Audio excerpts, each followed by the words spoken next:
Welcome to SC Awards 2026. I'm Mike Shema. Joining me today is Murat Balaban, founder and CEO at Zenarmor. Murat, thank you so much for being here. Thanks, Mike. Thanks for hosting us today. And we're happy to meet all of the SC Awards finalists. And one of the things we wanted to start off with is just introduce yourself. What is Zenarmor doing? So, Zenarmor is, so I'm Murat Balaban, to start off, founder and CEO of Zenarmor. And I've been in industry for, I think it's like more than 20 years now. We founded Zenarmor back in 2017. And the reason we found the company is because there's a very noticeable trend in how the modern organizations are doing business. And that is every single organization right now, big or small, they want to be more agile, they want to be more flexible, and they are distributed by nature. So when you hear the word distributed, right? So you associate that with large enterprise organizations having lots of branch offices and so on and so forth. But actually, everybody feels that actually it's not the case only for large enterprises, right? It's even the very smallest organizations are now distributed by nature. So how? Because the moment an organization is shipping a laptop to one of their employees, the contractors, that employee starts to work from, yes, they're working from the corporate network, but they also work from home. What are their environments? Yeah, exactly. Yeah. So they're like behaving like a micro branch office, right? So it's like, every single organization is now actually shipping laptops, and everybody wants to be agile and mobile, flexible. So that is actually how the modern organizations are working. But from a network security perspective, right? So the legacy network security solutions, like the appliances of that sort, and they are have a centralized appliance, and you have to be behind that to get the protection, right? So when the COVID hit, right? So the immediate solution was, okay, let's VPN our users to the central location, central firewall, but it was having a lot of latency and performance problems and lots of problems. So it was not an ideal solution to the problem. So, but actually, Gartner stepped forward and introduced a totally new architecture, network security architecture called Secure Access Service Edge, right? And we were one of the finalists along with Cato, Fortinet, and so on and so forth. Even that particular category was still, treating the organizations like they're not distributed. They were still trying to, they're still trying to centralize an organization that is otherwise trying to become more decentralized, more agile every single day. So with SASE, you don't have a central single firewall, but you have still a central POP location that you have to backhaul all your traffic, right? That is coming with a lot of latency, performance problems still. So we're hearing a lot of these problems. And the way we architected Zenarmor is, it's like behaving like how the organization is behaving. It's fully distributed. It's super agile. You can deploy Zenarmor literally within minutes, and you can get started with your first initial deployment within minutes. Yeah, I definitely want to pull on that a little bit, because one of the things you mentioned too, going back to 2017, appliances. There's no appliances anymore on the floor of the RSA Expo. That's olden days. Yeah. But even that SASE, that edge, it really is an edge, always down to that same spokes into that same center.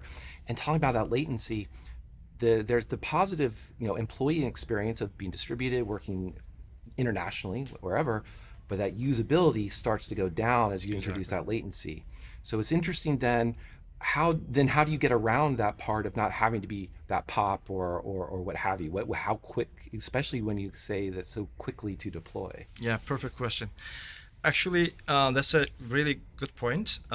So I remember, I'm quite old enough to remember these things. while we were developing, IDS solutions, right? We were literally trying to shave off microseconds of, from the latency. So we were competing, my IDS, engine is adding only 0.2 milliseconds, right? So we have now this SASE architecture where we actually, even the best of the breed solutions adding at least 20 milliseconds of latent service latency, right?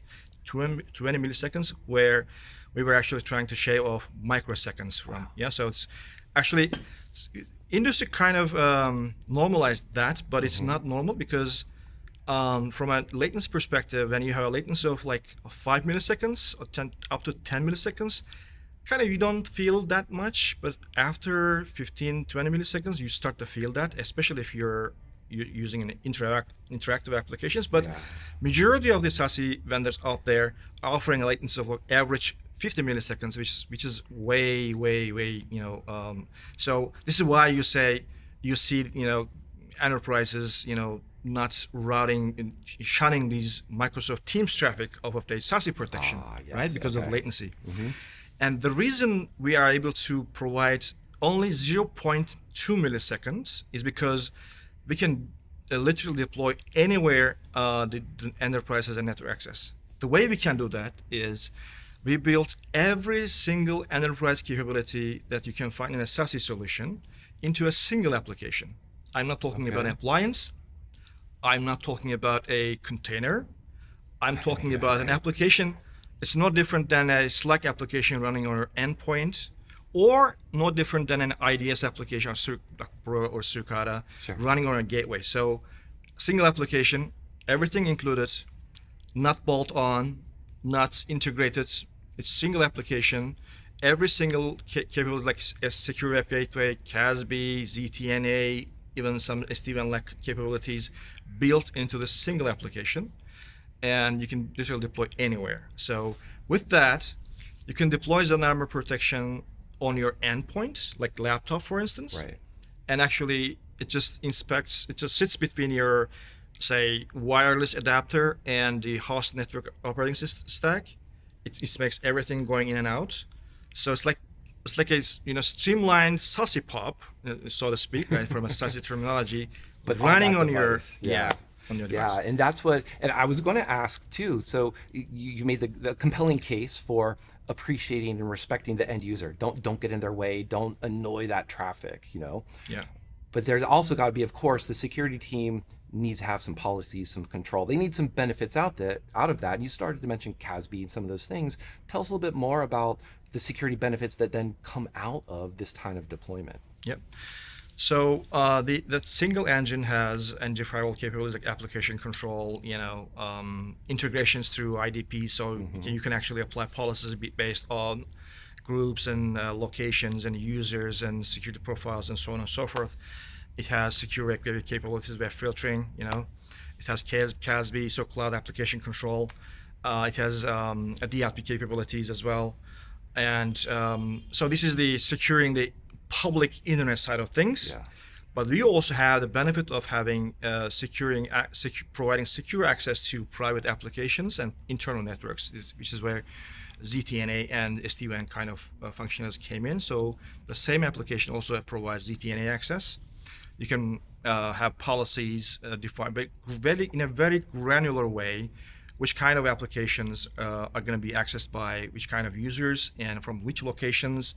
And also, we continuously check the security posture of the user and the device itself. Okay. So if it's like one single rule, static. It's actually dynamic policy enforcement. So everything included in the same package. Yeah, and it sounds like, and what I heard in there too is defining the policies that you want, the policies that you need.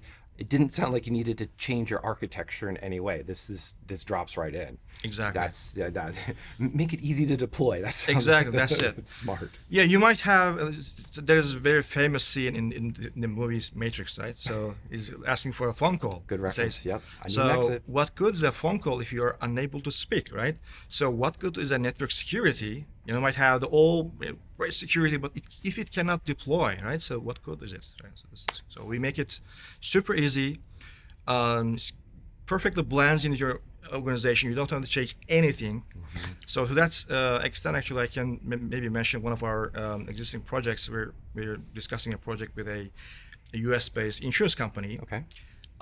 They've been using 3 different solutions for their inner security and SD-WAN and ZTNA side of things. And these, I don't want to mention the names, but they're quite famous companies. And the single Zenarmor instance solution is replacing all 3 of them together. And the customer was not, this is too good to be true. And when we had the POC going, and when they saw it's actually real, right? So, because I'm joking with my friends, is our challenge, maybe one of the biggest challenges is we are too good to be true, right? And then it's only when our users, our customers are really testing the solution and seeing it for themselves. This is why we made it so easy. They can, anyone who wants to try Zenarmor technology can just instantly start a free trial and see it's for real. Yeah. And honestly, that's absolutely how this security trend for all the security market needs to go in. And even more so than this is easy because you download this huge complex container that now you're running your own little Kubernetes cluster on every single device. Yeah. That's not quite simple anymore. Yeah. I do want to go back to, where RSAC, I almost feel obligated to have to ask about agents or and agentic threats. Yeah. And because part of it too is, I was thinking of this as you're mentioning on that device, just it's dynamic. One of the ways it's very dynamic, somebody downloads OpenClaw and who knows what's running out of there. Perfect, yeah. What does that look like from your perspective? Yeah. So actually, this is one of the scenarios where Zenarmor perfectly fits in. So of course, we are currently closely monitoring how the enterprises and end users are actually really utilizing the AI agents and AI. So it's because it's very important to be able to understand their, how they use it, how they consume the technology, to be able to offer the best solution. And now we have another identity type, like AI. Should we call it AI human identity? I don't know. We had the human identities, we had the machine identities. Now we have like something like Asha was mentioning is a human proxy identity, right? So yeah, exactly. This is emerging, and still Zenarmor is a perfect solution for that, for securing and actually providing a governance in how these AI agents are actually interacting with the internet, public internet, with your private resources. And the observability is of course a big issue, and it's the same thing. So Zenarmor is a lightweight application, like an agent. It can coexist with your AI deployment. Actually, it can monitor everything that your AI agent is doing and interacting with outside world applications. So same thing, same principles that they apply to human identities can be applied to human proxy identities as well. Yeah, right. I know we're still coming up with a name there. Hopefully we don't go down the direction of the Matrix, but we'll save that for another time. There's one aspect there too, is I wanted to add too, because to emphasize your point, CISOs they're not saying don't do this. They're just more asking what's going on. And it sounds very much what I hear, that's what you're describing. So in the spirit of what's going on over the next couple of months? What can people look forward to from Zenarmor for this year? I think the most obvious thing is, I'm joking with my friends again, Zenarmor is still a hidden gem. It's a really great technology, but only a handful of people, very selected people get to know about the existence of such a technology. So I think it will be okay to say that Zenarmor will be more visible in the market, so they will get to hear more about Zenarmor, and possibly with more features, capabilities, and with more customer case studies that we're doing currently with our customers. Cool. So I think we will be more visible in the market. That's wonderful. Well, hopefully this 15 minutes or so has made them more visible already. Murat, appreciate that. I'm sure it's going to be of great help. Thank you. That's wonderful. Thank you again. And if you'd like to learn more about Zenarmor, please visit securityweekly.com/ZenarmorRSAC. And for all of our coverage for the SC Awards 2026 from Cyber Risk Alliance, go check out securityweekly.com/RSAC. Thanks for watching.